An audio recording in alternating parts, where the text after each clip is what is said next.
আমরা প্ল্যান অনুযায়ী খেলতে পারিনি। আর প্যান্টি কর্নারগুলোতে যদি আমরা যে দুটো পোস্টে লেগেছে ওই দুটো যদি গোল হতো তাহলে হয়তো বা টিম মার্জিনটা কমে আসতো।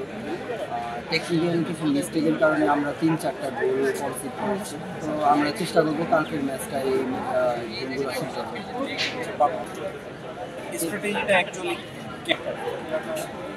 অ্যাজ এ আর কি পাকিস্তান টিমের সাথে আমরা সব সময় আর কি ফুল পেসে খেলতে পারবো না, কারণ ডিউ টু আমাদের ফিজিক্যাল অ্যাবিলিটি, ওদের সাথে আমাদের ফিজিক্যাল অ্যাবিলিটির একটা ডিফারেন্স আছে। সেজন্য আমাদের স্ট্র্যাটেজি কিছুটা চেঞ্জ ছিল। সেকেন্ড হাফে কোচ মনে করেছেন যে হ্যাঁ একটু আমরা চড়াও হয়ে খেলতে পারি, তো সেখান থেকেই আমাদের একটু প্রেসিংয়ে যায়। না, ভুলটা ছিল আমাদের, যেমন আমরা যখন অ্যাটাকে যাচ্ছিলাম কাউন্টার কন্ট্রোলটা আমরা করতে পারিনি, সেটা আমাদের পার্সোনাল মিস্টেক, যেমন ডিফেন্সের ইন্ডিভিজুয়াল মিস্টেকের কারণে গোলগুলো হয়েছে। সেটা টিম স্ট্রাকচার ঠিক ছিল আমি মনে করি, 2-1টা ভুলের কারণে আমরা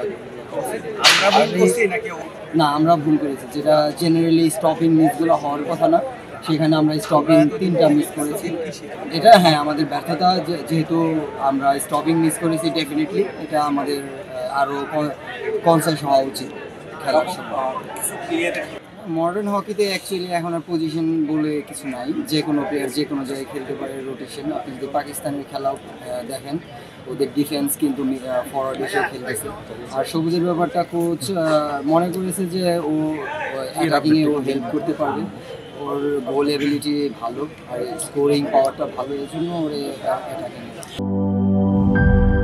4 গুণ শক্তিশালী এনজাইম ও অধিক ফেনা সমৃদ্ধ অরিক সিলভার ওয়াশ মাত্র 70 টাকায়।